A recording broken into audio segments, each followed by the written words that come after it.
Okay, so we are learning about Nibbāna. Nibbāna simply means extinguishing of Lobha, Dosa, Moha. So if you do not have a defilements in your mind, that is Nibbāna. So if you do not have a defilements in your mind, so you will experience the bliss of Nibbāna. It's cool, right? Just like an aircon. Okay, so today we will study a very difficult, explanation about Nibbāna. So I think if I cannot explain very well, so I beg your understanding. And also, if you do not understand, trying to ask the question. And then by asking the question, we will get an answer. I hope. So today, before we study about Nibbāna, let's talk about soul theory, or self, or Ātman. I think that is very important, and also very, very center point. So to understand about Ātman or atta in Pali. In Sabbasava Sutta, Majjhima Nikāya, Sutta number 2, Parat number 7. So in that Sutta, the Buddha talk about the nature of self or soul. So it is this self of mind that speaks and feels and experiences here and there. So the result of good and bad actions. So that is the nature of self or soul according to many religions. So Buddhism do not accept theory of soul or theory of self. So actually simply means soul or self simply means a permanent entity that actually for that reason here the Buddha said that this self of mind is permanent, everlasting, eternal, not subject to change. So it will endure as long as eternity. So that is the nature of self or soul believed by many religions. So even the Buddhist, so we still have the image of soul or self. In Buddhism, we call it Sakkaya, identity view. So we identify ourselves with the five aggregate. We identify five aggregate as I, as you, etc. So that is also a type of soul theory. But of course, it's very center point. But here, what I want to point out, theory of soul or theory of self. So according to them, so it is this self of mind that speaks. So you're not talking. Self or soul is talking. You are not feeling. Self or soul is feeling and experiencing here and there the result of good and bad actions.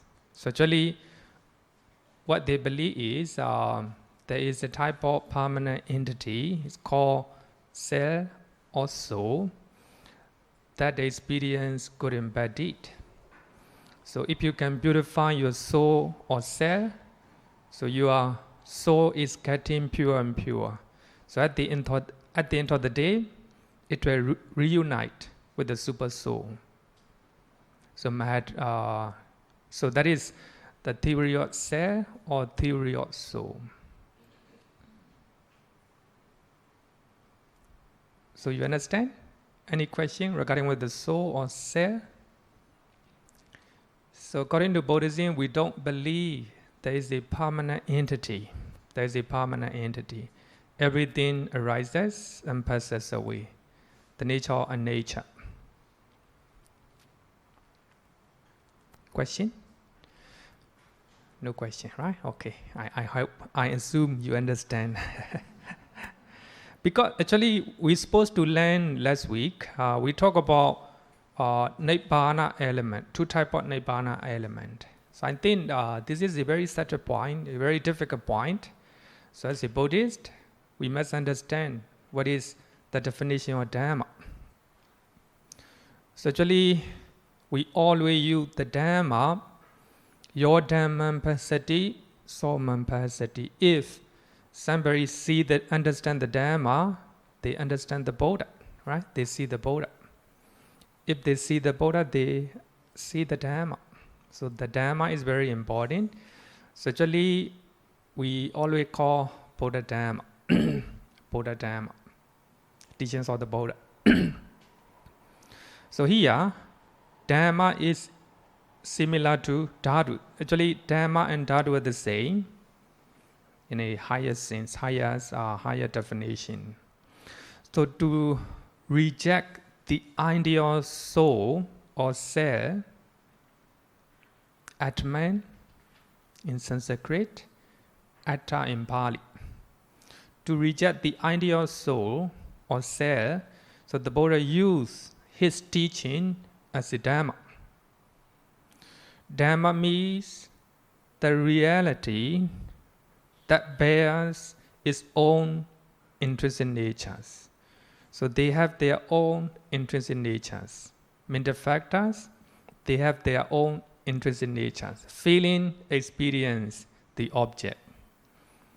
Perception or sanya, perceive the object.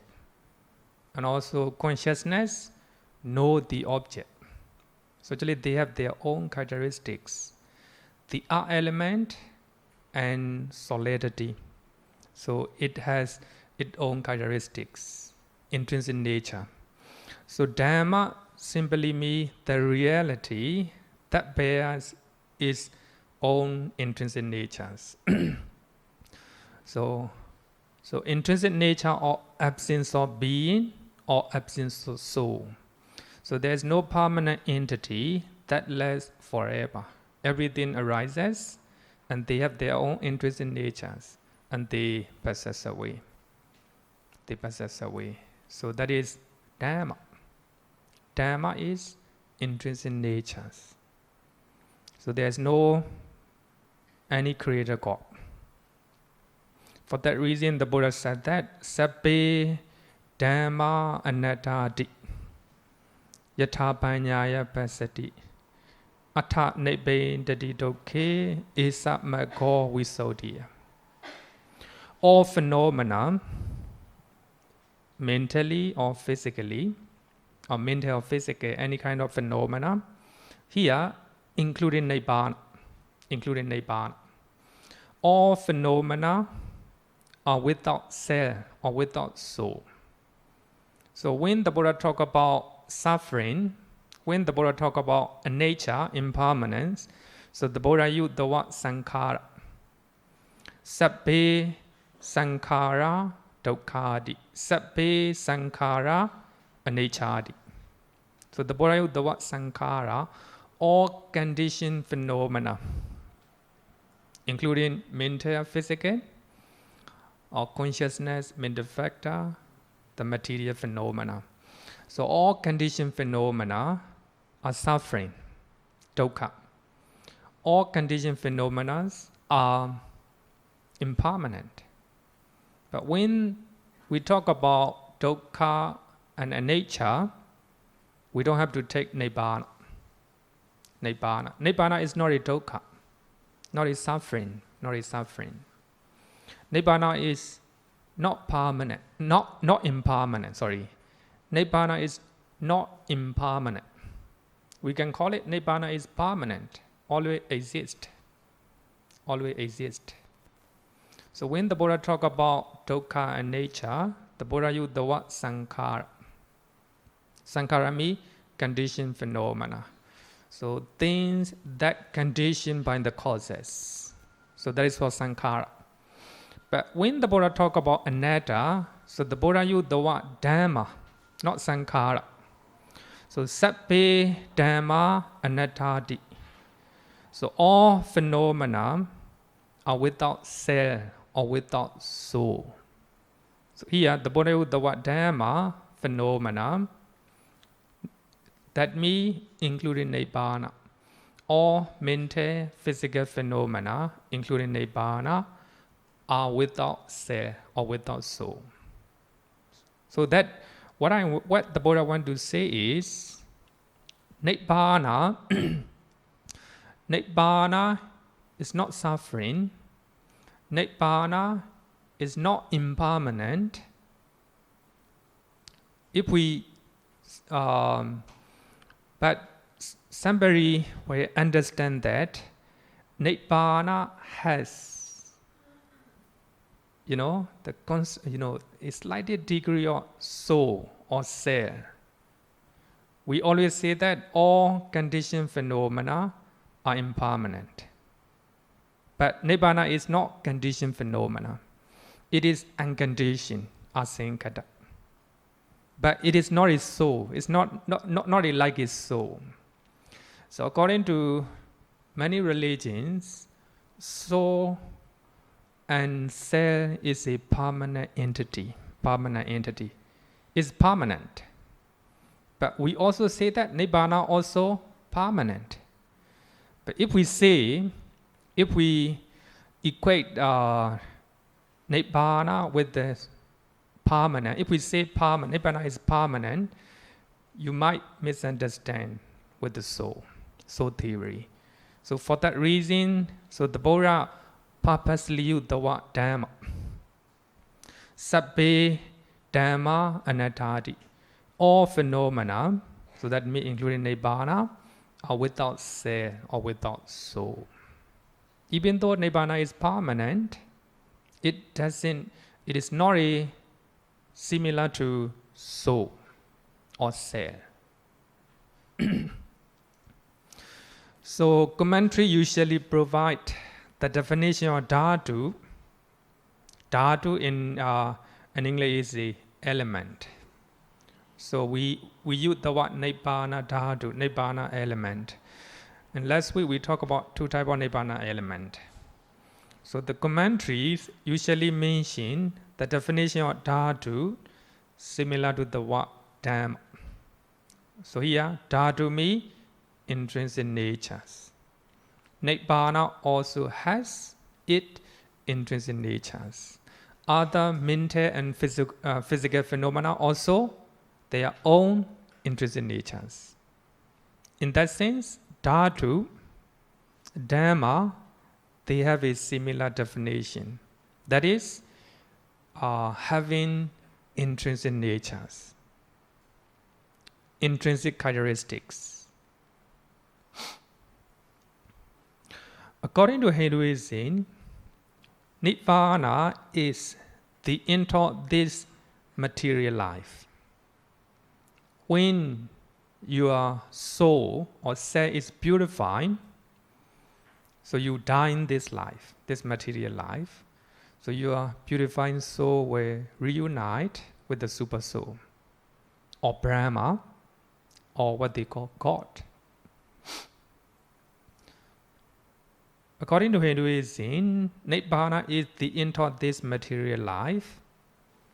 There is still another spiritual life, even after one attain final deliverance from Nibbāna. Final deliverance from samsara. Even you attain Nibbāna, you still have another spiritual life after you die, according to Hinduism. Eternal life. The individual soul, Ātman, reunites with the super soul, Impermanence, or enter the kingdom of God.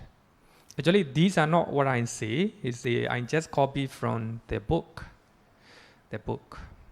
So according to them, if you attain Nibbāna, you die in this material life. Then you will go to spiritual life.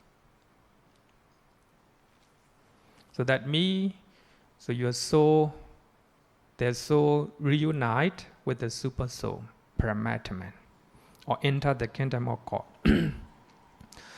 By using the word element, by using the word Dhamma or Dhātu, the Buddha clearly indicate that there is not even a purifying soul in Nibbāna. There is not even a purifying soul or say in Nibbāna. It is also a complete denial of the idea of unity with the Brahma or God after the death of the Buddhas and Arahants. Actually, we have learned in last weeks. So when the Buddha died, that's all. The extinction of all aggregate. There's not even a purifying soul after their death. Extinguished just like a fire. Fire arises because of causes, right? Wick and the oil, no? So if there is no fuels, the fire is extinguished. So just like that, when Arahant and the Buddha, when they die, there is no clinging to existences. If there is no clinging is a fuel. If there is no clinging, no fuel, then they extinguish. They cease. But the problem is, we don't like the word cessation. We don't like extinction, right? We like becoming or existence because of craving. So here, the Buddha used the word Nibbāna element, Nibbāna Dhātu. So he went to say that if Arahant and the Buddha died, they extinguish just like a fire. There's not even a purifying soul or cell after their death. So that means the biggest difference between other religions and Buddhism is we don't believe the idea of soul or cell. Nibbāna is not an entity, not existence. It is just an element, the elements of bliss. It exists all the time, but it doesn't store anywhere. When there's no defilements in your mind, if there's no greed, if there's no hatred, if there's no delusion in your mind, that bliss will appear in your mind. You will experience the bliss of Nibbāna. Nibbāna exists, but it's not like it's cell or soul. Actually, according to them, soul or cell is a permanent entity. So they believe that their soul or cell experience and feels the result of good and bad actions. Okay, any question? It's a very subtle point, and then is the most difficult point here. Question? No question. Okay, I think we supposed to learn last week, we couldn't finish.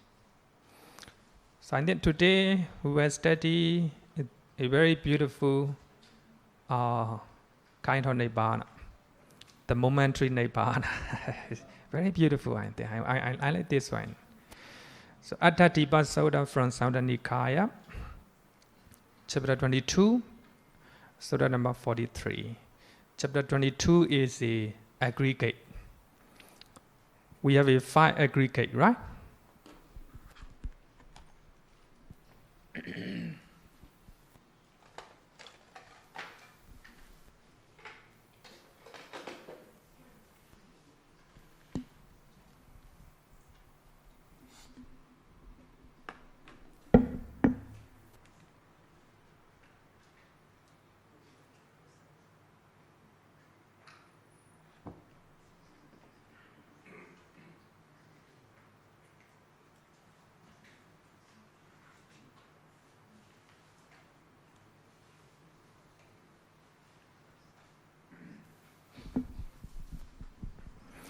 Samdha Nikaya, chapter 22, surah number 43, page number 882. 882.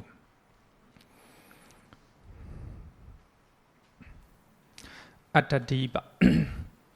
So in this sutta, the Buddha used the word Tadinga Nibbāna, very beautiful term.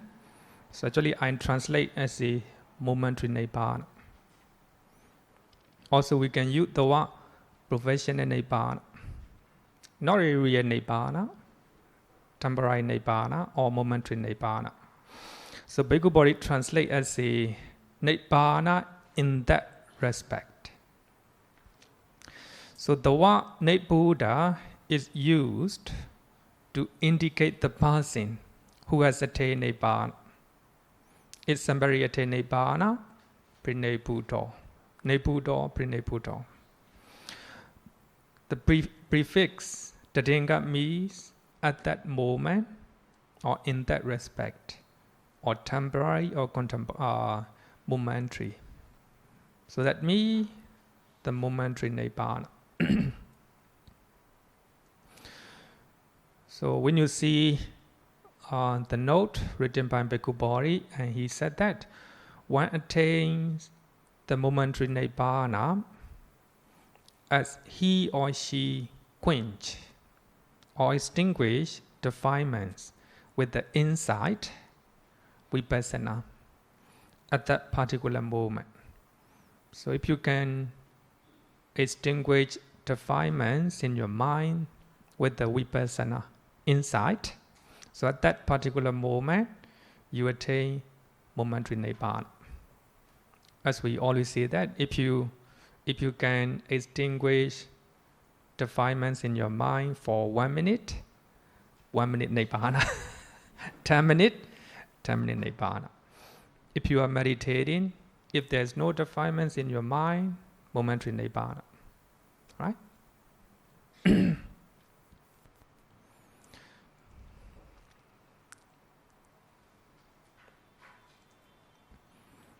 Here, bhikkhus, the uninstructed worldling and educated worldling regards form as it said. So form is rupa, material phenomena.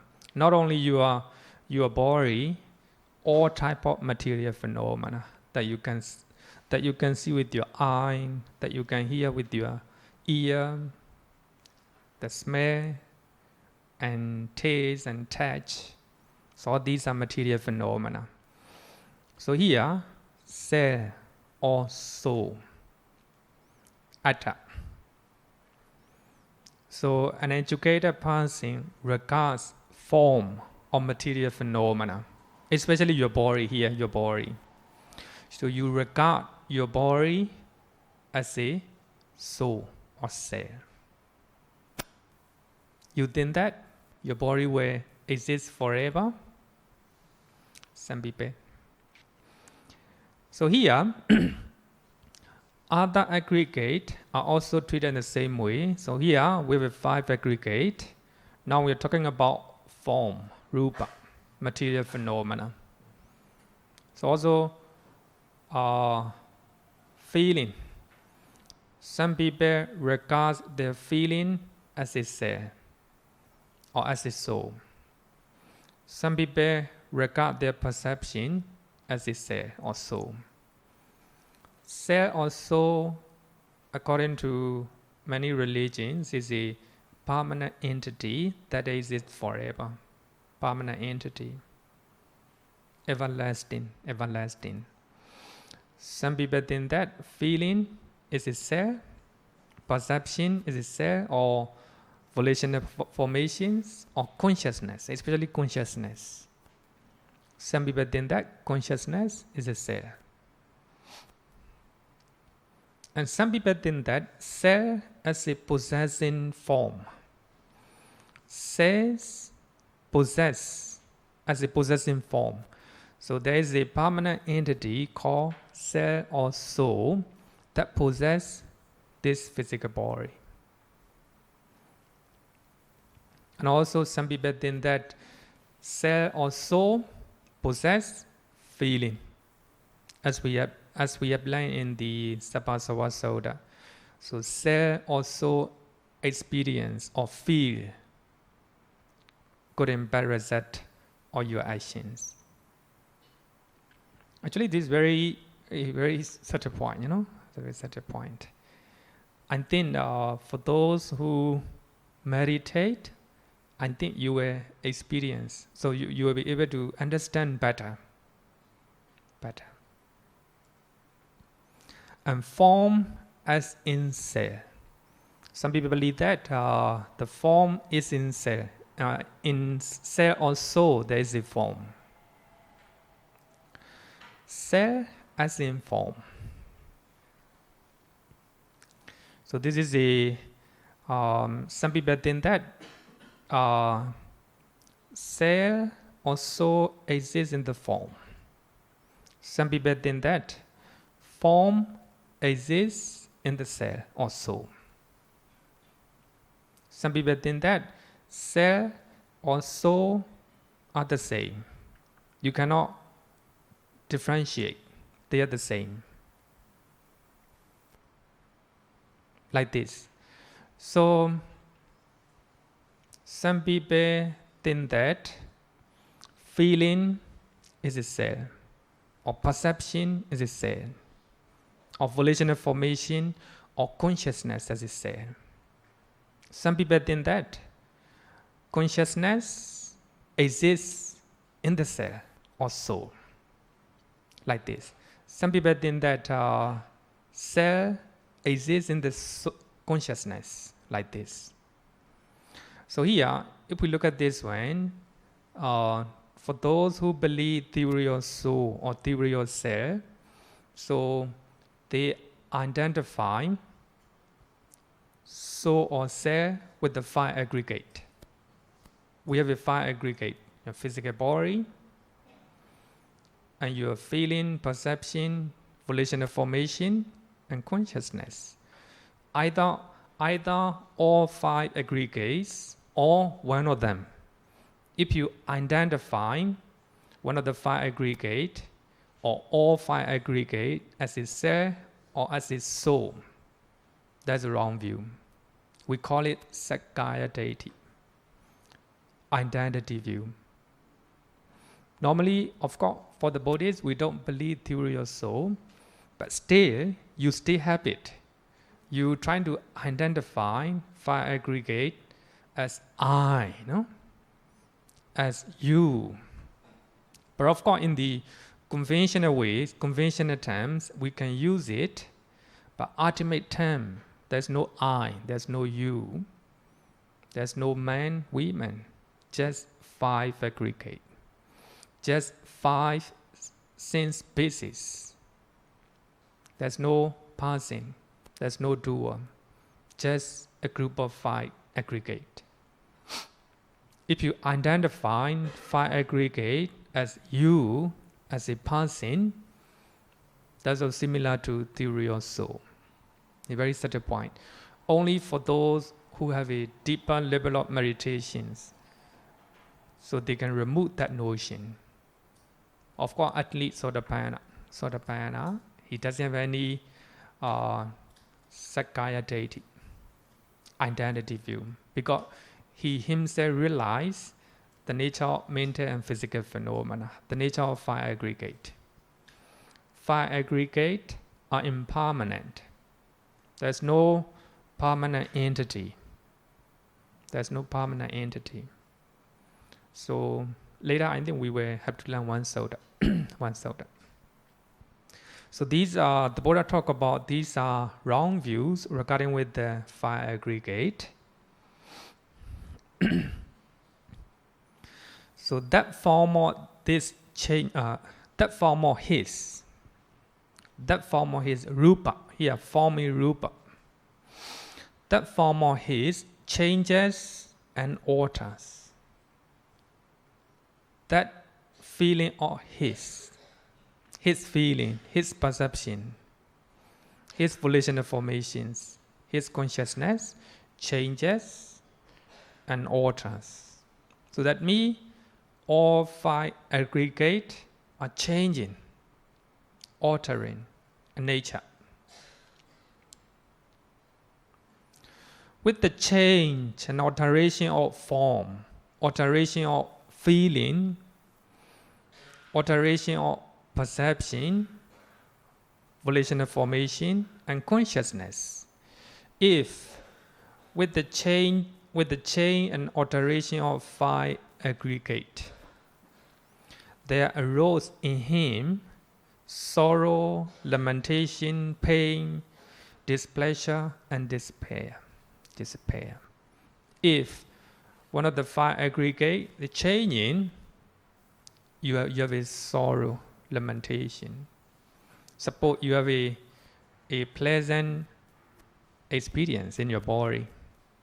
If that pleasant experience change, you don't like it, you feel you have a sorrow, lamentation, displeasure. Suppose you think that your body is permanent. If your body encounter with the changes and alterations, then you have a sorrow, lamentation, and despair.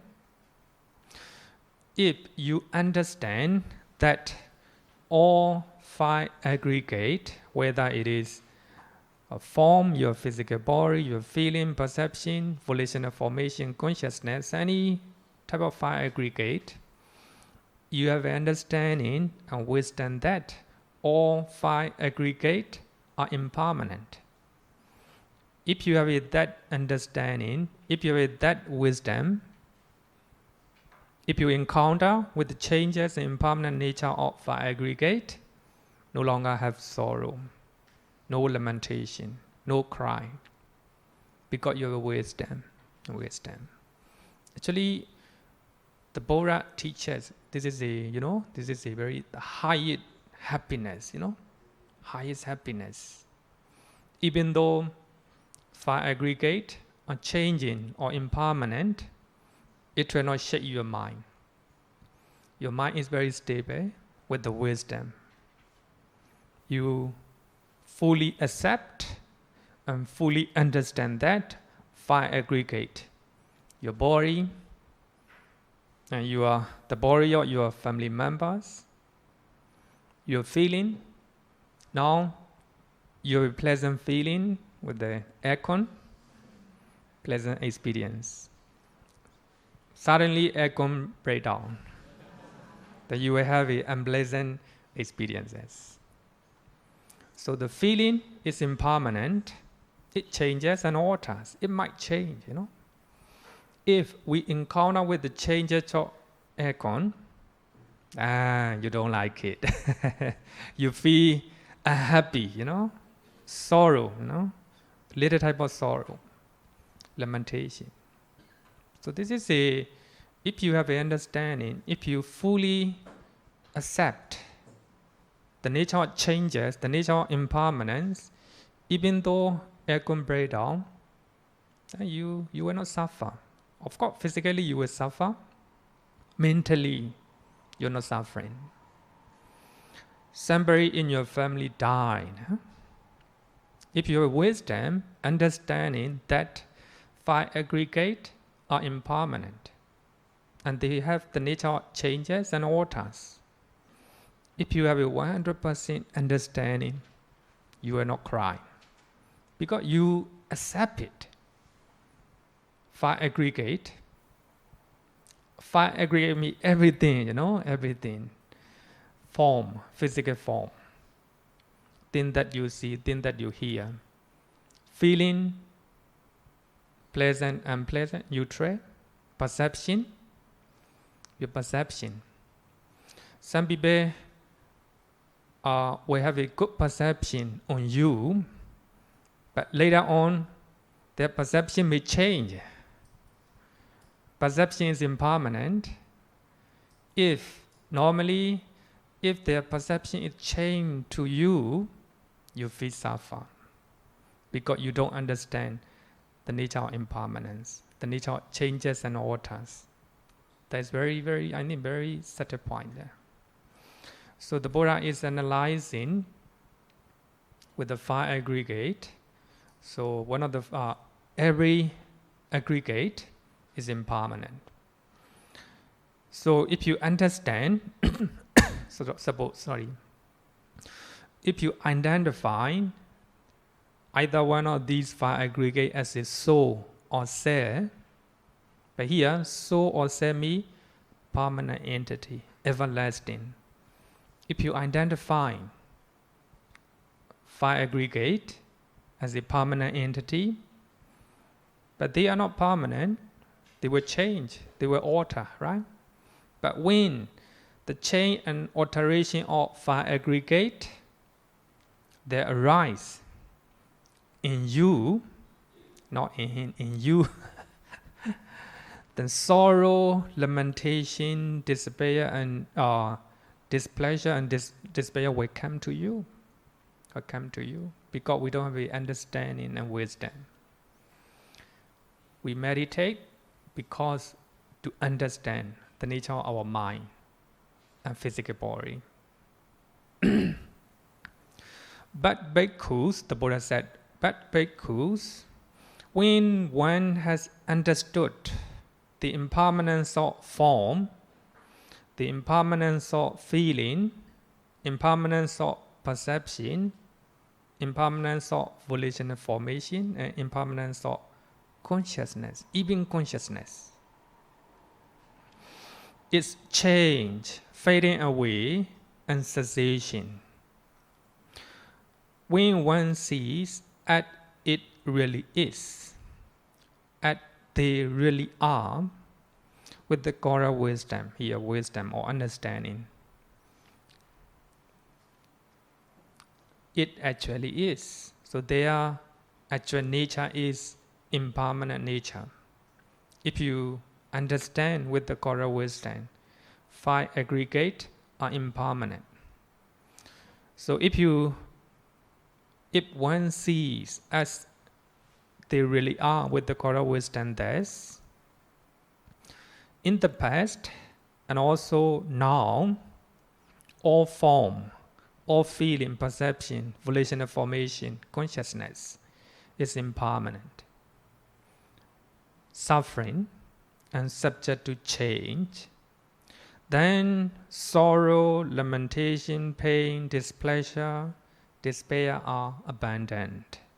So there's no place for sorrow, lamentation, no cry, because you have a full understanding, fully accept, and you have a correct wisdom that 5 aggregate are impermanent.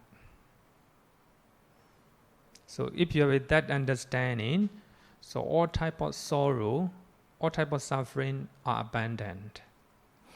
With their abandonment, one does not become agitated or shake. One does not become agitated. Some people, even though they encounter a big changes in their life, in their job, in their family life, a big changes, your father died, your mother died, your children died, and you lost your job, and you lost your relationship with the beloved one. So if those, even though you have such a very big changes in your life, you understand, you have a correct wisdom that all everything is impermanent. So if you have such understanding, sorrow, lamentation, fear, any type of suffering is abandoned. There's no suffering, no sorrow. With their abandonment, one does not become agitated, no shaking, very stable, both mentally and physically. No sorrow at all, no crying, not agitated.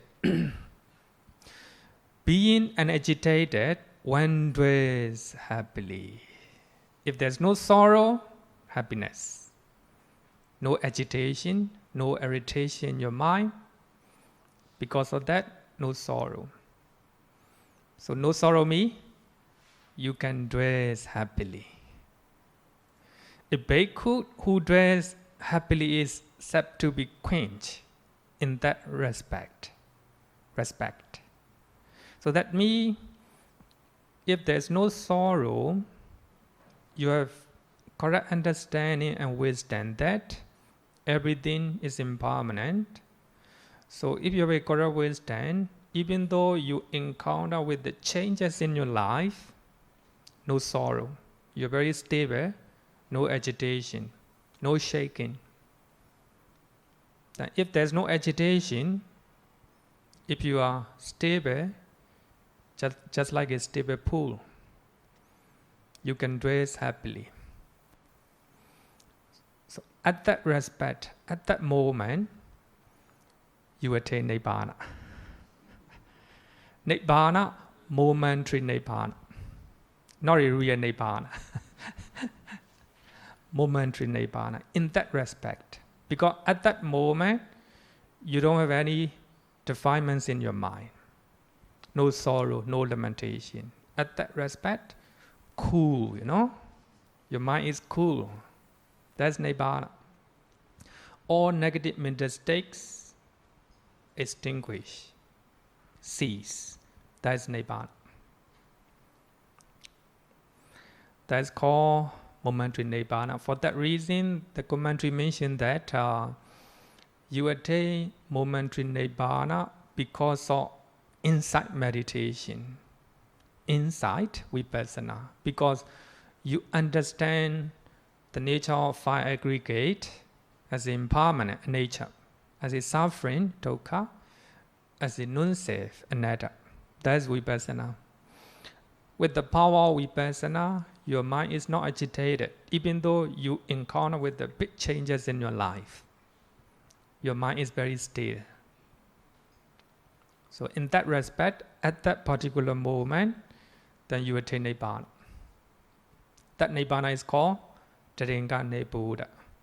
So you are temporary, all type of heat or fire extinguished at that moment because of vipassana. Insight, vipassana. Actually, insight is nothing but wisdom. Wisdom. Question? Okay. Can I just speak? Hello, Bhante. Has a change in form need to be negative, giving rise to sorrow, lamentation, crying, etc.? Has a change in form, can it be positive? In other words, I'm a plastic surgeon. I've created a change in form in someone. Okay. And he or she is very happy. Okay. With the change in form. Someone has done a restoration of his house. Okay. Or her house. And then when it has been transformed, he or she is very happy. Very happy. With the change. Okay. So is it the realization that everything that has happened, whether it is positive or negative, is impermanent? Very beautiful. Is that realization the important aspect of temporary, momentary?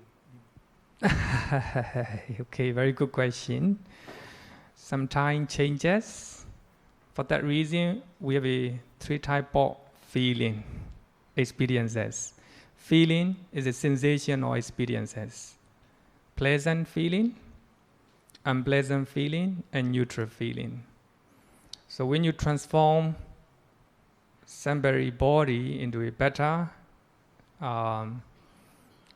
if you transform their body in a better way, but of course, pleasant feeling.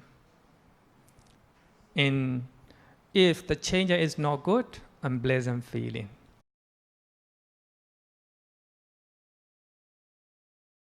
Sensations or experience.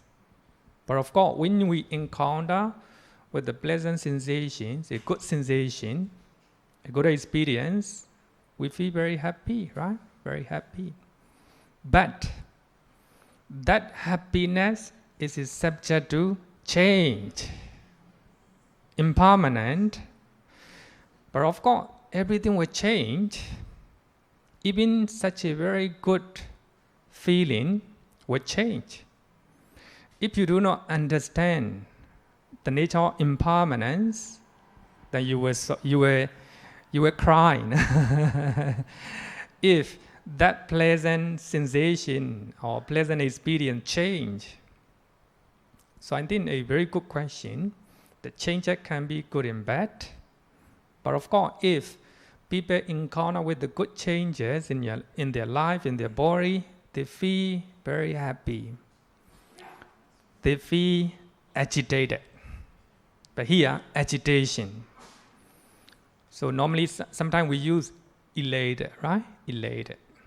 When they encounter with the good changes in their life, they cannot control their feeling, their emotion, then they are agitated. But here, being agitated, if you are agitated, you are very far from Nibbāna. So that means the change will come, even though something good is happening in your life, in your job, in your body. If you don't have the understanding and correct wisdom regarding with nature, impermanence, so one way or another, we will have we will suffer with sorrow, lamentation. So I think any changes, whether it is good or bad or neutral, we must understand any type of changes. So everything is subject to change. Very beautiful question. Okay. Any question? Can I ask a question? Okay. A living arahant.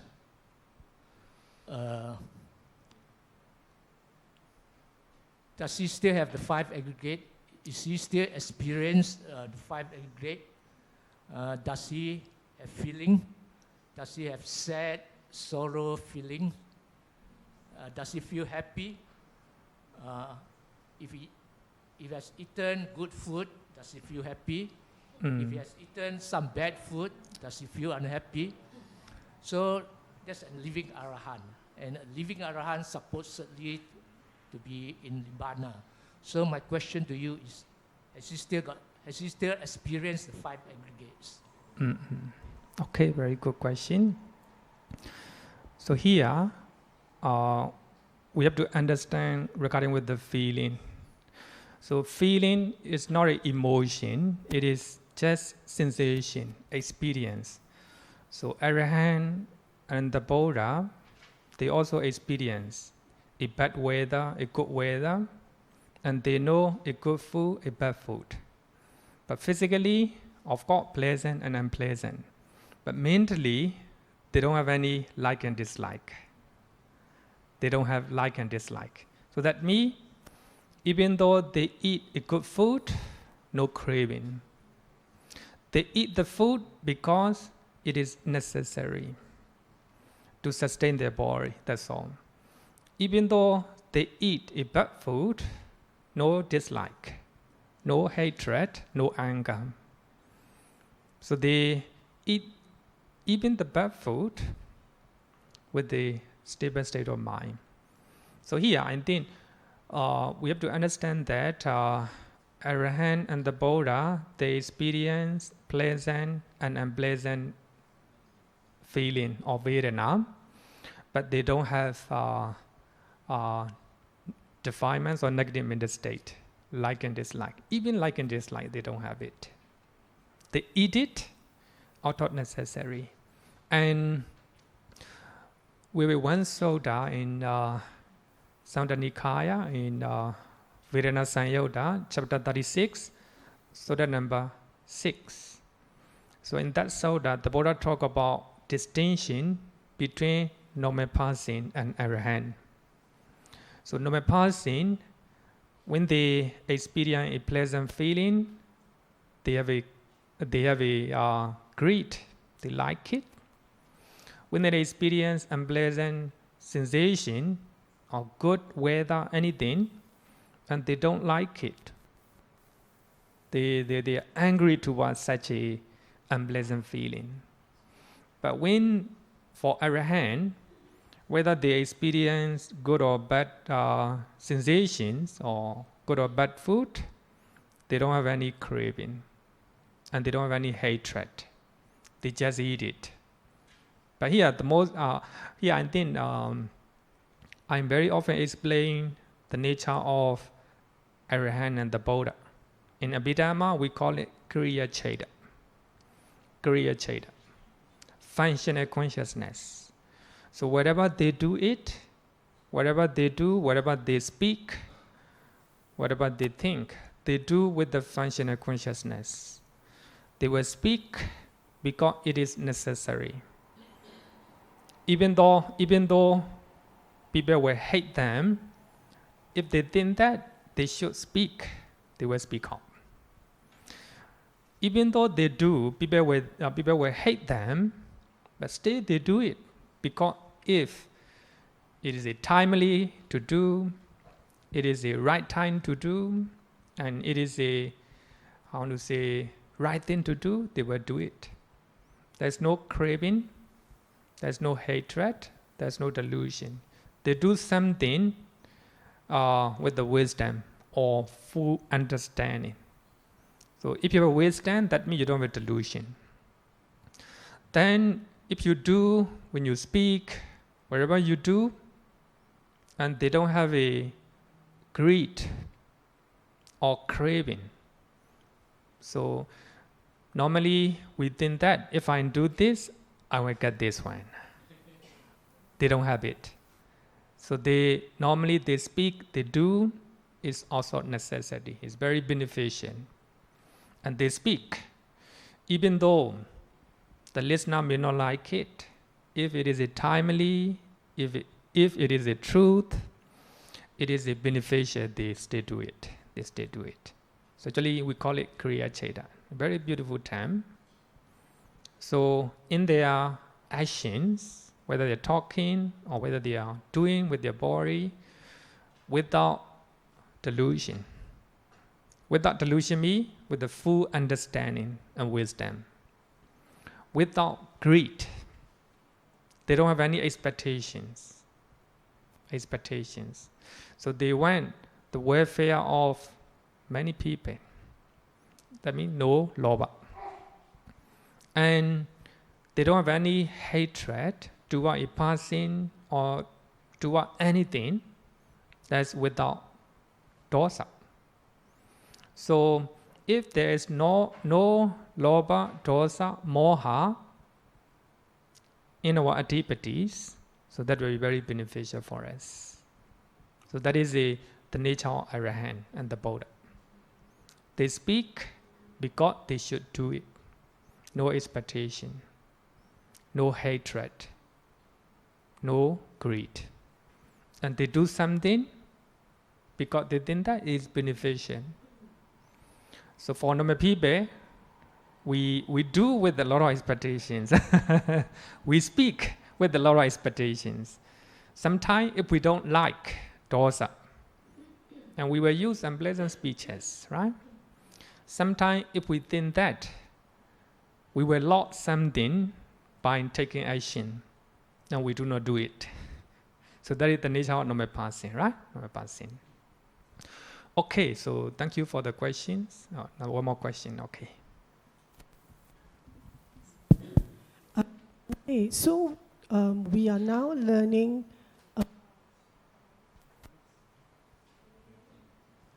Please use another microphone. Yeah, so we are now learning about soul theory, self, how we regard the 5 aggregates as self. And hence they become, and we cling to them, and then they become aggregates of clinging, right? There is, correct me if I'm wrong, beyond the regarding the 5 aggregates as self, there's actually a higher form of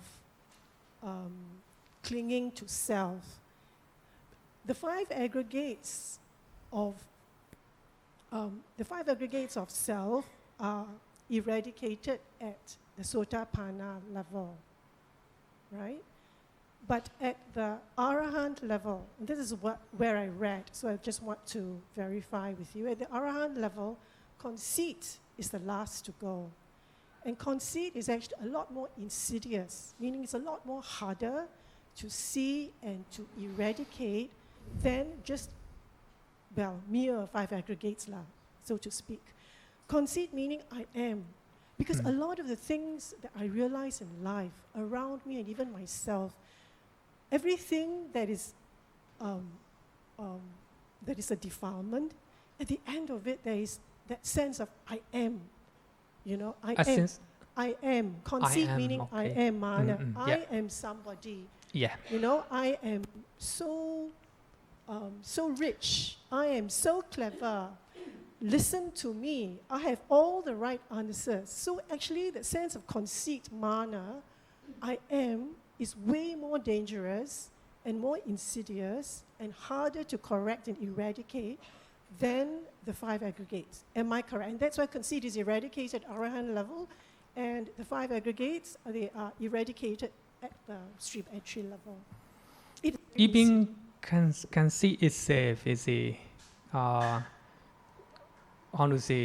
you identify five aggregate as a cell or soul. So here, in the Sotapanna level, he eradicates five aggregate to as a soul. But I think I will go next Sota. I think I will, based on the Sota, I will explain. So I hope I will come back to your question. Okay, because you mean that conceit and I am is yes, I think that word I am is very strong. But people. Even Sotapanna, he eradicate or remove such a very strong I am. So normally, of course, Sotapanna remove only three factors, but he also remove a very coarse or very bad defilements, just like I am. I'm a very rich, very knowledgeable. Sotapanna, it doesn't have such a one. But at the the non-returner level, anagami, so their conceit and mana is very satisfied. Not like I am very rich. No.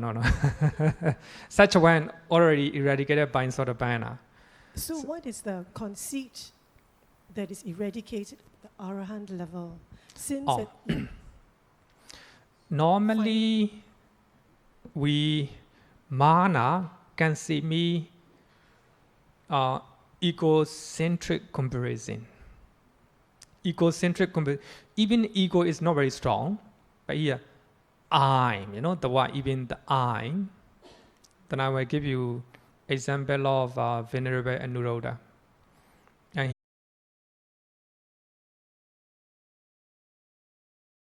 trying to master over supernatural powers. And he can see a lot of previous life, millions of previous life. And he is a non-returner. And he did that.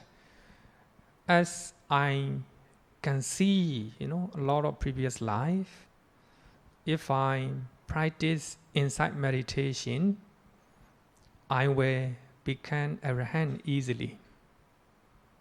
So thinking in such mental state, then later he tried to meditate, but he couldn't become arahant. So the reason is that he approached to Venerable Sariputta. So Bhante, Sariputta, even though I try hard, I couldn't become arahant. I couldn't remove, conceit or delusion. I couldn't become arahant. Why? Then Venerable Sariputta listened what he said. I can see a lot of eons, a lot of previous life. That's conceit. A very subtle point, A very subtle. No, it's not a very bad one. Even though I can see, he identified himself as I. Even though I see many previous existences, why I couldn't become Arahant? So even though I try hard, why I couldn't become Arahant? That is restlessness. His mind is not in the meditation object. He is thinking, even though I try hard, why I couldn't become Arahant? That's a restlessness. So a very subtle point, very subtle point. So as a Sotapanna level, a bad conceit are already removed. So only small traces of I, conceit.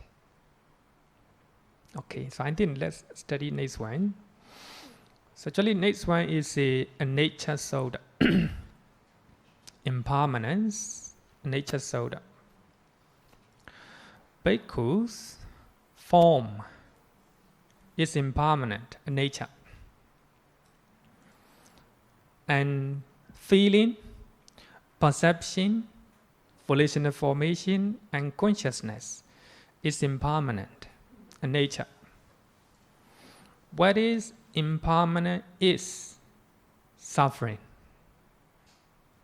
What is impermanent is suffering. So even though they experience a good changes in their life, in their body, so that experience or feeling is subject to change. Even pleasant feeling, even pleasant changes, it's suffering because it has the nature of changes. So for that reason, the Buddha said that any type of feeling is suffering. Suffering, even the good one, even the pleasant feeling. So we have a three types of suffering, right? Actually, we have learned in previous lessons at the beginning of this year. So we learned three types of suffering. Viparinama dukkha, suffering in change. So suffering in change means even our pleasant, even our happy moment in our life, subject to change. Because it has the nature of changes, therefore suffering. So any type of feeling, whether it's pleasant, unpleasant, neutral, is suffering. Sabbe sankhara dukkha, all conditioned phenomena. Any type of mental state, any type of mental factor, any type of material phenomena, conditioned by many causes. So all conditioned phenomena.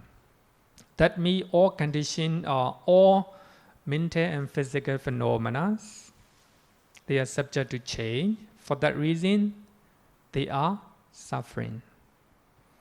Nibbāna is only one thing, not condition. For that reason, it's not suffering.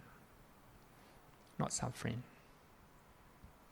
So what is impermanent? It's suffering.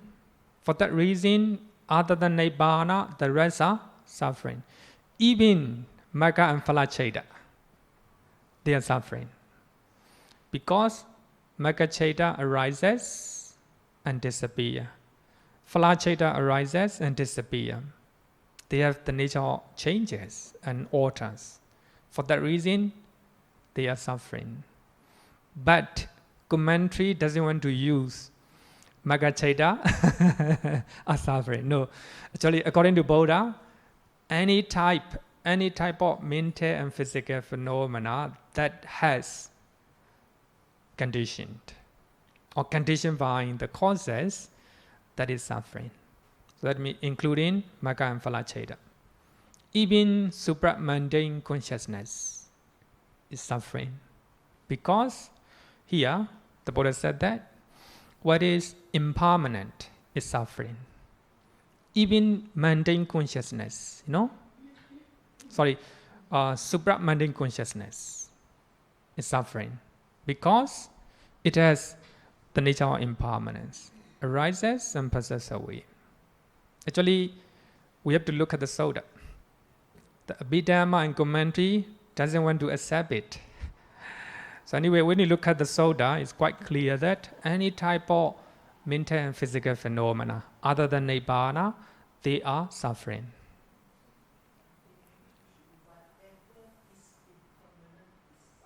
Yeah, you're right. Suffering to me is what is permanent is suffering, because change is suffering. So change is permanent, it's always changing. So maybe it should whatever is impermanent, whatever. Because this is a translation from the Sutta. But of course, what you say is very beautiful. Wherever. I think what you said is similar to all conditioned phenomena are suffering. But here, don't forget that we are just talking about form, only one. But of course, we have to substitute form as a feeling, perception, volitional formation, and consciousness. Bhikkhus, all aggregate, are suffering. Wherever has the nature of impermanent is suffering. What are the suffering? Are non-self.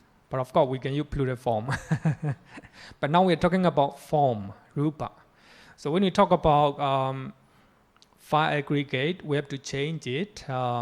Wherever it's subject to impermanent, is suffering. Wherever it's subject to suffering, is a non-self. Non-self, anatta.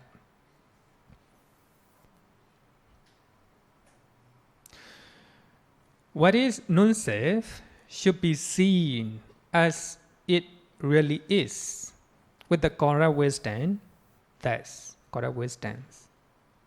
But here, non-self, not self, or not so. So that means all five aggregate are impermanent. Therefore, they are dukkha. Therefore, they are non-self. Non-self means not permanent. They are not permanent entity. They arises and passes away, a nature. For that reason, they have the nature of a nature. For that reason, dukkha. They have the nature of dukkha and a nature. For that reason, they are non-self. There is no such a thing as a self or soul that permanent exists permanently.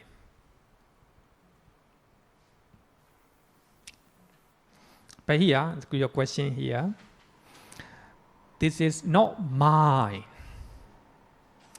That's my body, that's my body, craving and greed.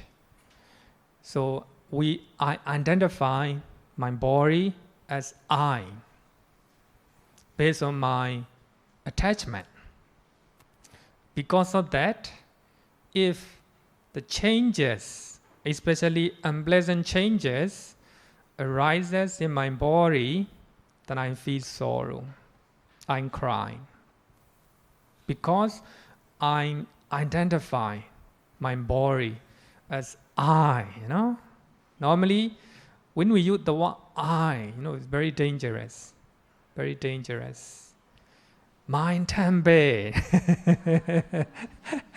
The I, with the craving and attachment, if something changes, arises, then sorrow, lamentation, crying. So here, you identify form or your body as mine with the lobha.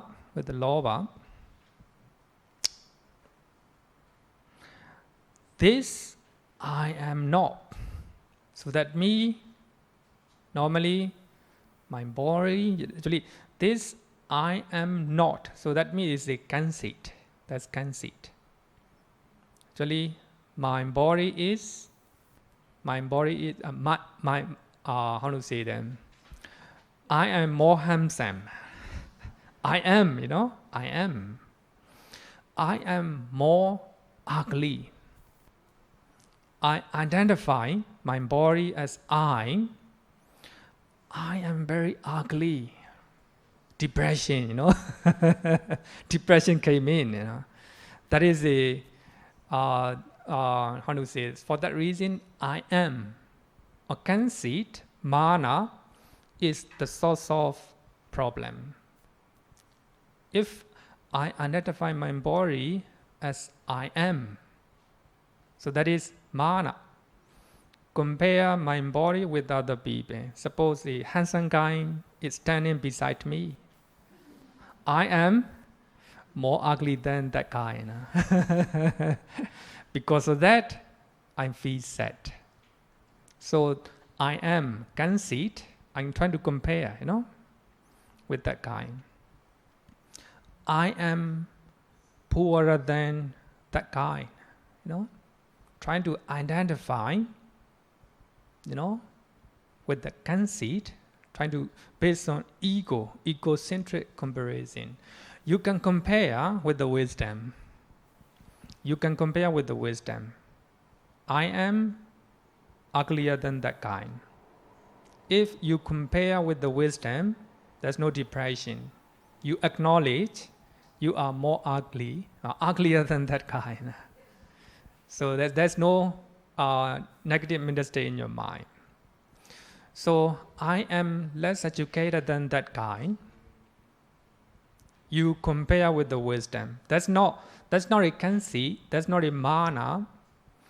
Mana trying to compare with someone or something based on based on I am. But of course, we can use the word I am conventionally. But if we compare with the wisdom, that's not a mana. You compare with the somebody, you compare with the something, with the wisdom, for the just convenient, just for comparison's sake. Right? So that's not a mana or conceit. So we have to compare, between two persons, between two countries, between two places. We have to compare, but based on wisdom and understanding. But if you compare based on your ego, then suffering will come. So this I am not. So that means you do not identify your physical body as I am. You just understand this is just a physical body. Just a physical body. This is not mindset. Not me so atta. This is not mindset. Yeah, cell or soul mean permanent entity. Normally, we have the concept of soul or cell in our mind. So we identify our body in our unconscious mind within that, as if we will live forever. See, we try to identify our body as a cell or soul. So that is this is not mine because of greed. This is not mindset. This is also because of greed. But this one also, this is I am not. This also because of everything because of greed, because of craving.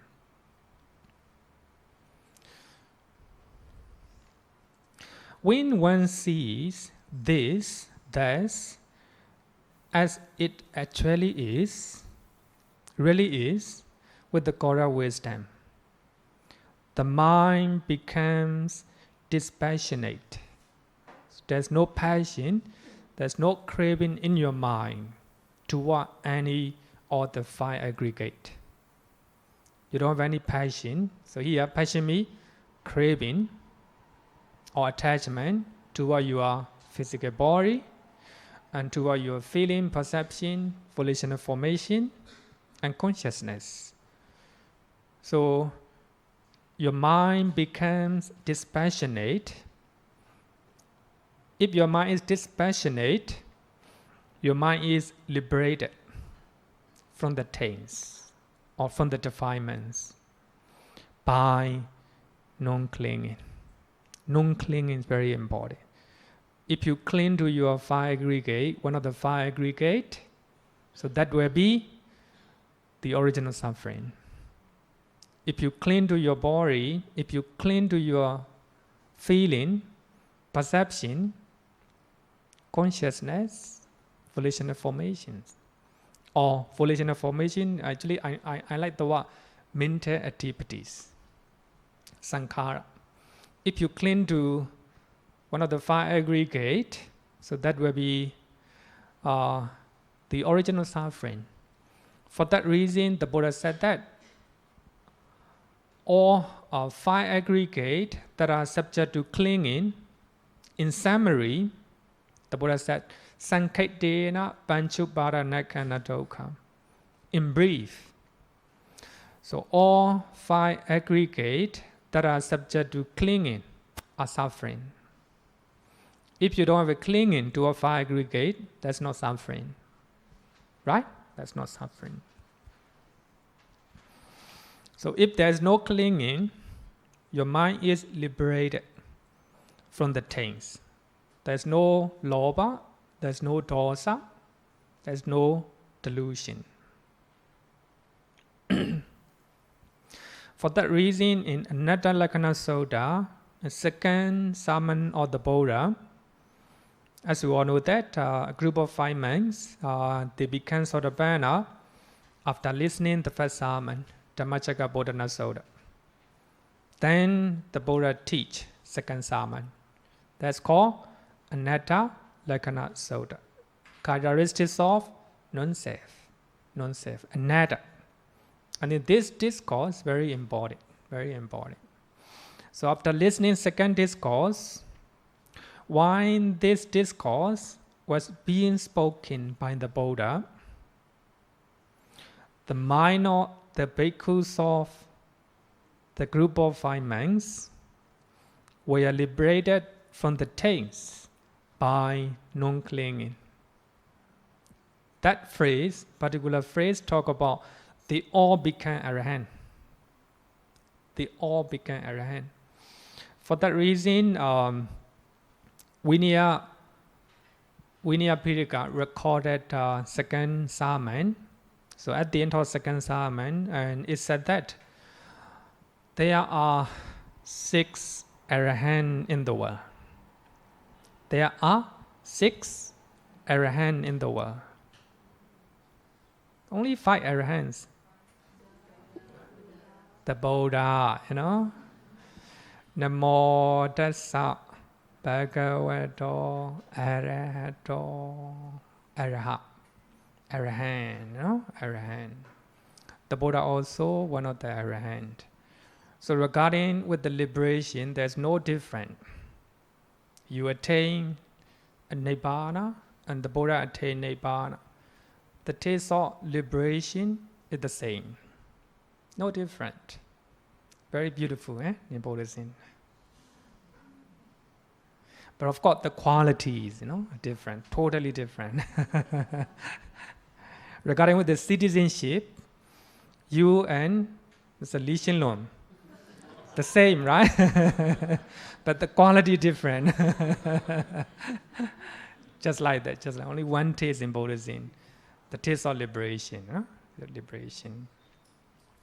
So the Sutta said that by being liberated, it is steady, not agitated. By being steady, it is content. You're happy, very happy. By being content, he is not agitated. It's not agitated. You are very stable, not moved by pleasant, unpleasant, or neutral feeling. Being unagitated, he personally attains Nibbāna. Nibbāna have to be experienced personally. Nobody cannot make you experience Nibbāna. If you want to experience the bliss of Nibbāna, you have to practice. So we have to experience Nibbāna individually, not with the group. You meditate, then you attain Nibbāna. Your Nibbāna is individual one. No?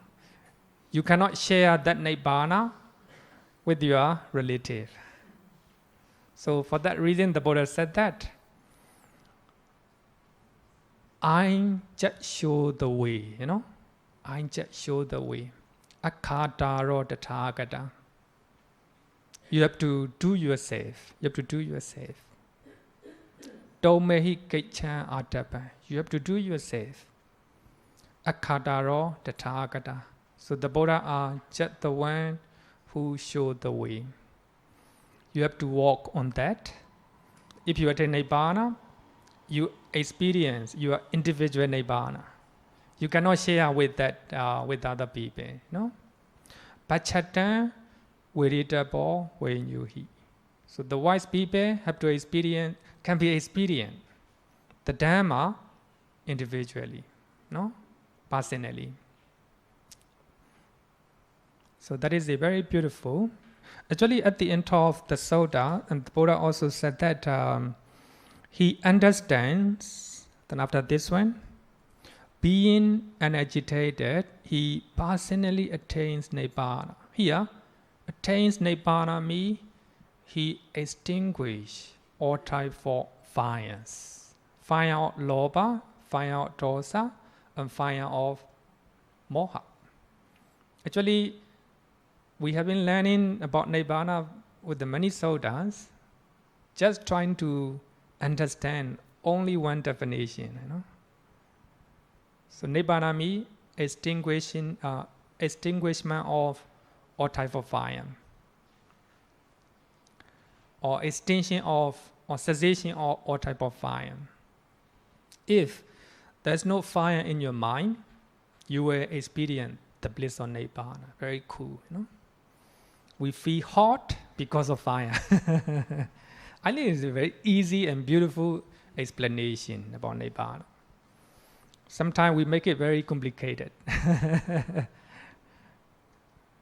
So after that, being unagitated, he personally attains Nibbāna, already attained Nibbāna. And the Buddha said that he understands destroying is path. The holy light has been lived. What have to be done has been done, and there is no more for this state of being. That means somebody became arahant. No more path.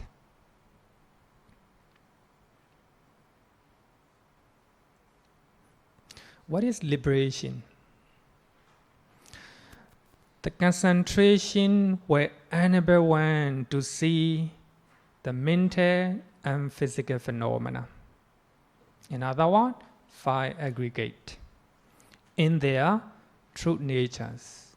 So here, the true nature means 5 aggregate are nature, dukkha, and anatta.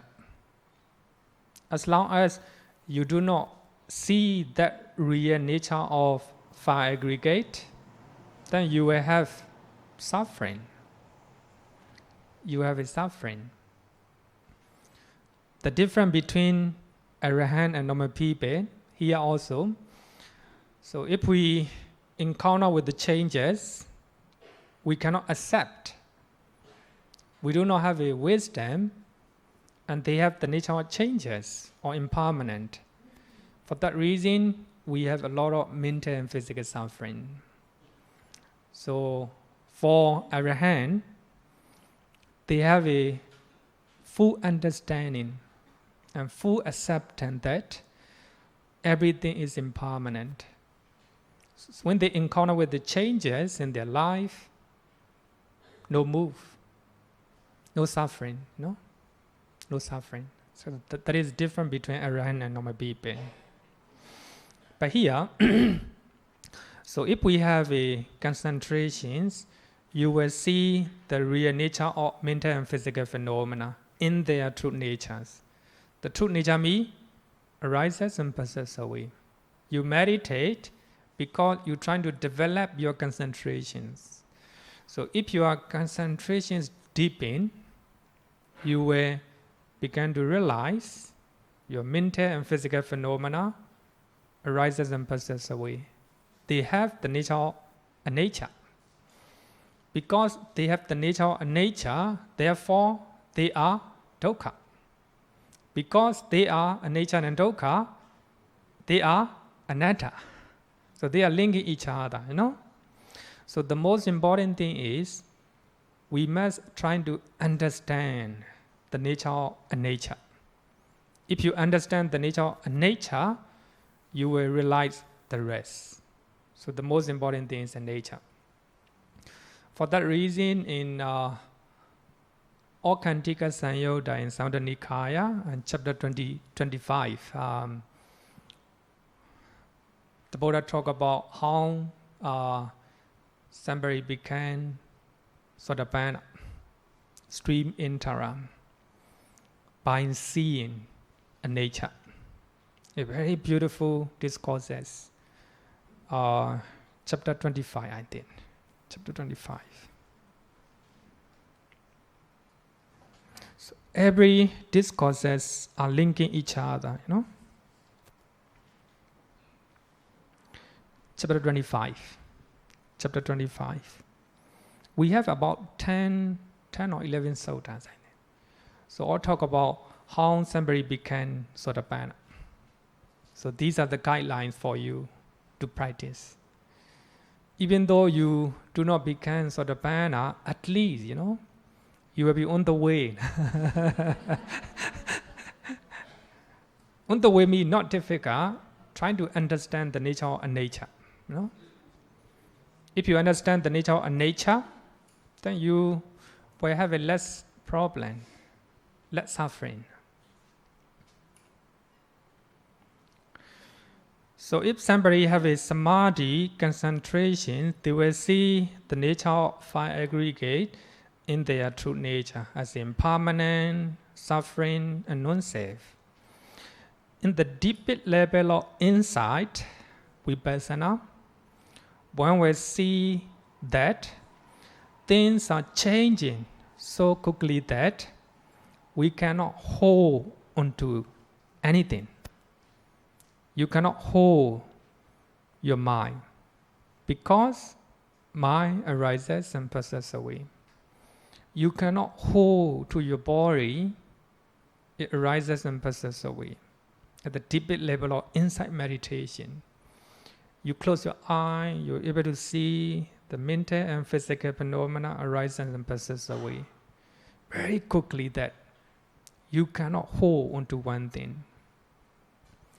So 3 years ago, I used to watch a documentary about universe. So one of the things I like is the scientists, they say that all matter is moving. They do not stay in one place. Even the tiny atom is moving one place to another. They cannot stand in one place.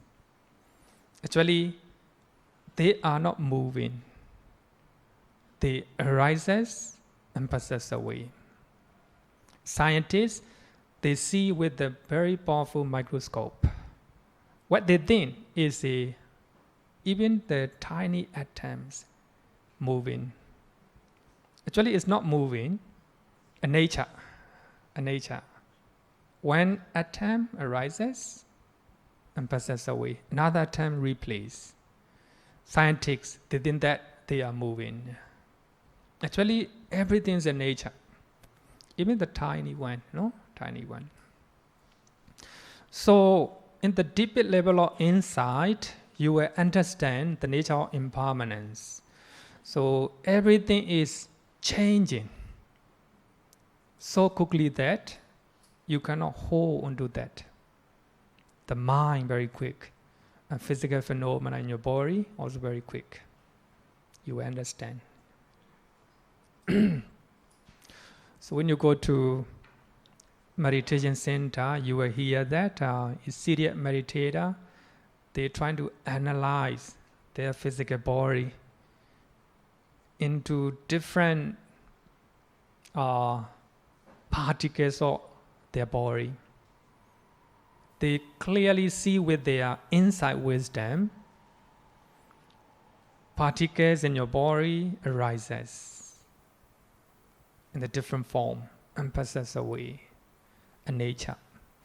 So if you see the impermanent nature of nature of your body, your mind, if you see the changes, impermanent nature outside, your mind will not agitated.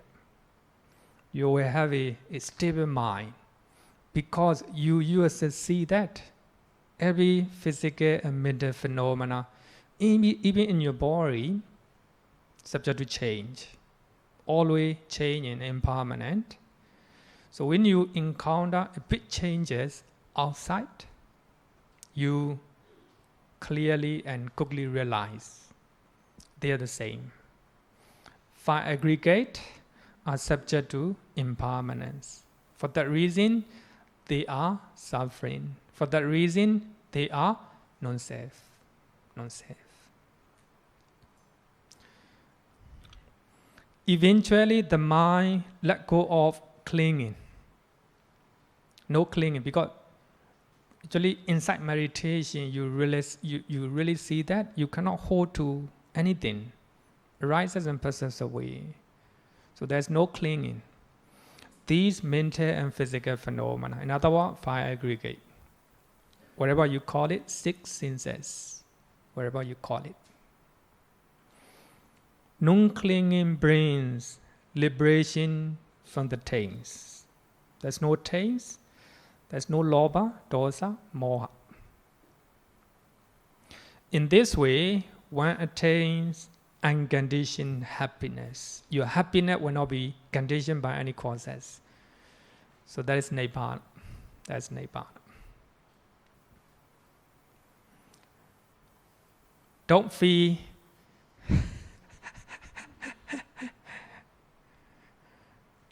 that attaining Nibbāna is difficult. But I want to share a talk by Ajahn, letting go and Nibbāna. Normally, we cling to five aggregate. We cling to our body, our perception, our feeling, our mental activities, and our consciousness. Clinging, it will create a lot of problem. If you can let go anything,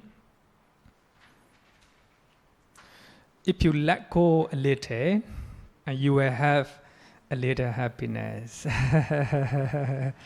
not mindset, Ajahn. If you let go a lot, you will have a lot of happiness. So that means less clinging, more happiness, more happiness. If you let go completely, you will be complete happiness. Actually, that is nothing but Nibbāna. So the more you can let go, you are closer to Nibbāna. So if you can let go 1 minute, so 1 minute, Momentary Nibbāna. Momentary Nibbāna. I think it's very beautiful, Tathāgata Nibbūta. So we feel a lot of sorrow and unhappiness because we cling to many things. The more you cling to many things, the more likely to have unhappiness. So that means let go doesn't mean you have to throw away. It doesn't mean, Even you have this book, you have to take care of your book. You have to keep safe in a safe place. That's not a clinging, That's not a clinging because it's very useful. So because of this book, I can teach, right? Then suddenly, this book is stolen. It will decide, Even though I keep in a safe place, I try my best to keep the book in a safe place, but somebody stole it. Then you cannot do anything, right? But of course, you have to try to find out. If you cannot find out, letting go. So everything is impermanent, right? Everything is impermanent. So that is letting go, no? Normally, we cannot let go. Wow, my book. Clinging, clinging. Actually, looking for the book which was stolen is not an attachment. I have to do it, right? Without any attachment. But if I know that I cannot find the book, letting go. Everything is impermanent. Same thing, the computer and everything. Your car, your house, your family members, everything is impermanent. Huh? Don't throw. So we have to maintain, without any clinging. For that reason, so in Buddhism, the Buddha always said that everything is suffering, You cannot throw away your body. Your body is suffering. You cannot throw away your body. So what you have to do is, you have to try to understand suffering as is suffering. You cannot just understand suffering as is suffering. So what you have to do is, you have to let go craving, You have to let go craving toward your body and everything. So I like this one. Normally, if you can let go a little bit, you are a little bit happiness,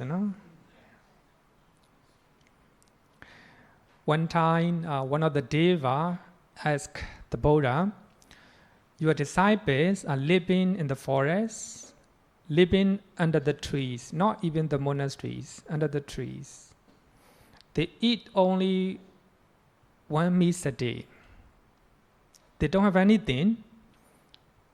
The rope, the bow, that's all. They're living under the trees. But they seem to be very happy. Their complexion is a serene and calm. Why? And the Buddha answered, they don't worry about future. They don't have a regret regarding with the past.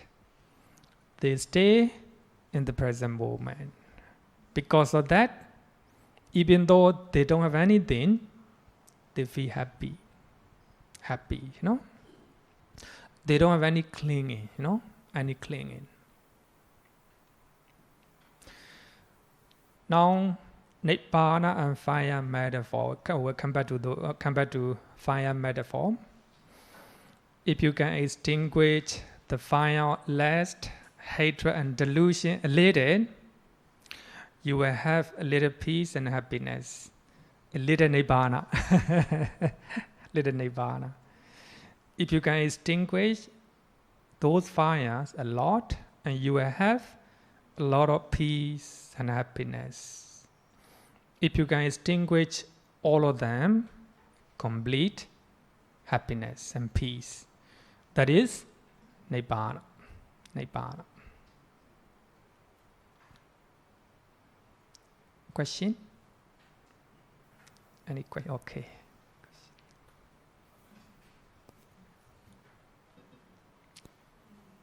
Bhante, arising out of the 4 teachings that you have given on the Nibbāna, it seems like... Sorry, 4?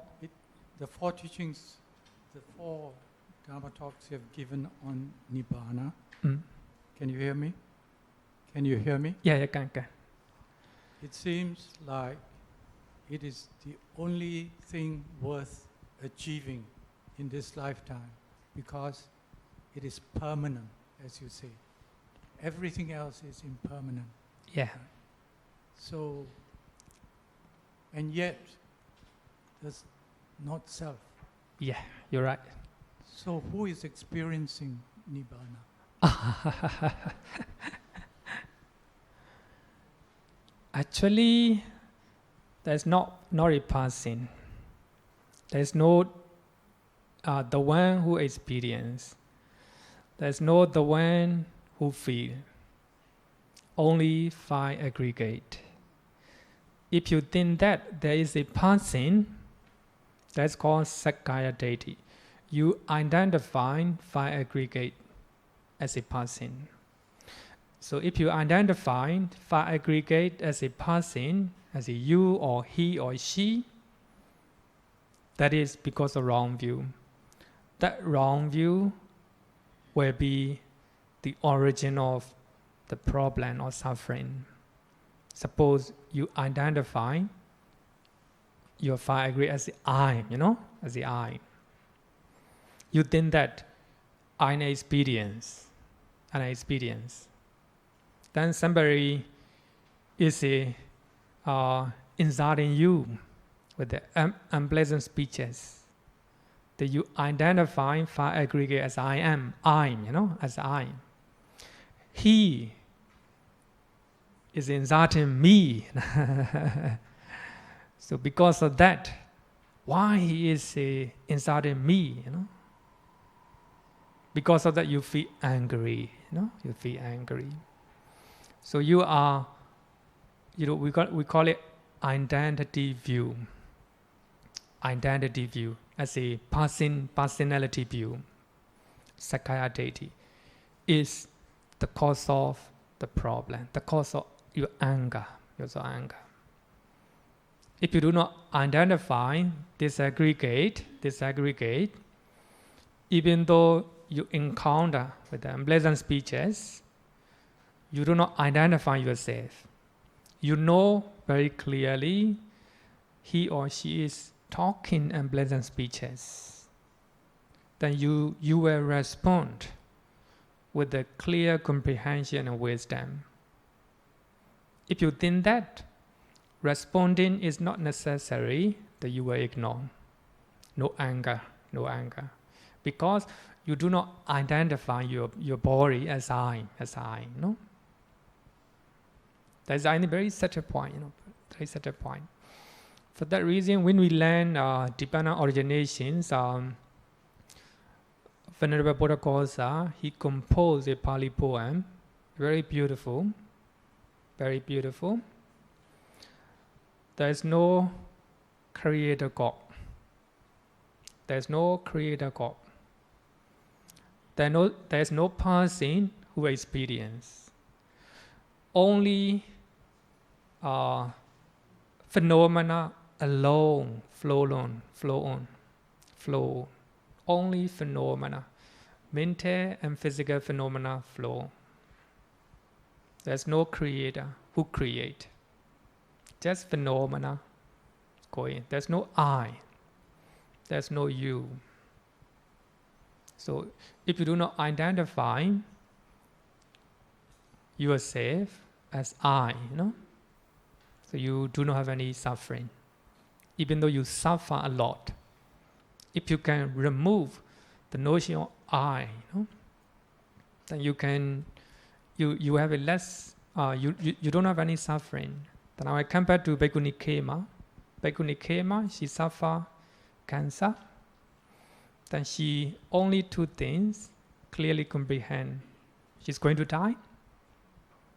So she clearly comprehend what is happening in her body. She clearly comprehend that life energy is moving, start to move from her body.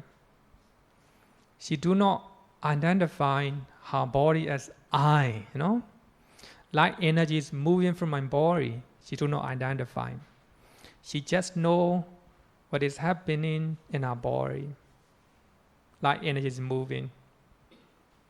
and also full of mindfulness. Because of that, even though she's going to die, no suffering, no suffering. She just realized that all phenomena flow on. Only mental and physical phenomena. There's no I. Because we feel suffer because we identify this body as I. I have a diseases. I'm going to die. No? So that personality view or identity view is the source of suffering. Of course, it's very difficult. Okay. Is that realization her consciousness? Sorry? Is that realization her consciousness? You mean Bhikkhuni Khema? Yeah. The realization But unluckily, what she's going through. Unluckily, the daughter came in. The daughter saved her life.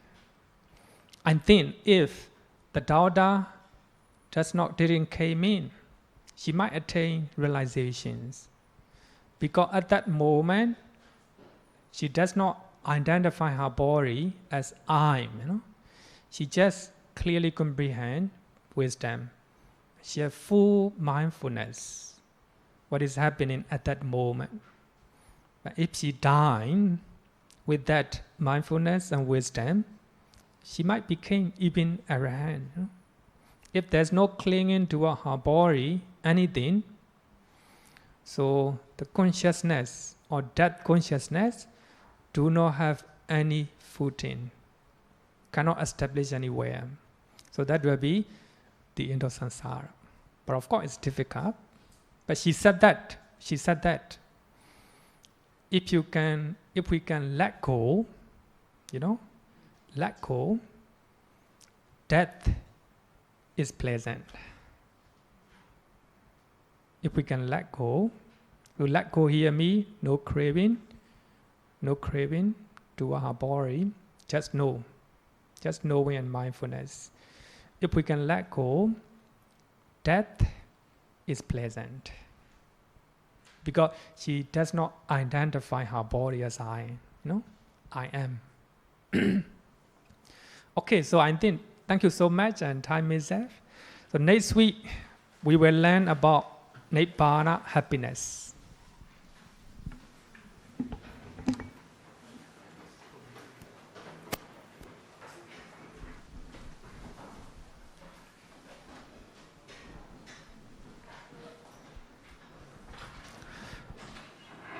Yo varatam bhavaro manu jesu sakyamo nipagava kata kecho paragato bala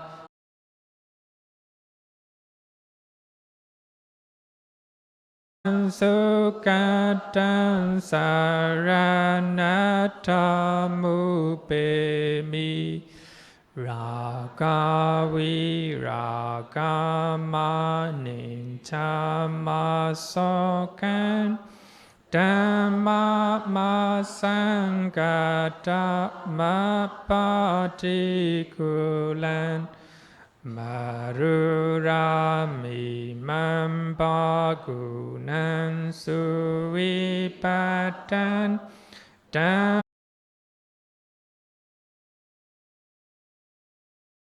Mupemi yatacha namaha palamahu Chatusu susi supuri sayukesu atacha pogalam dasate sangami mansaranata mupemi sadhu sadhu sadhu. Good night, everyone.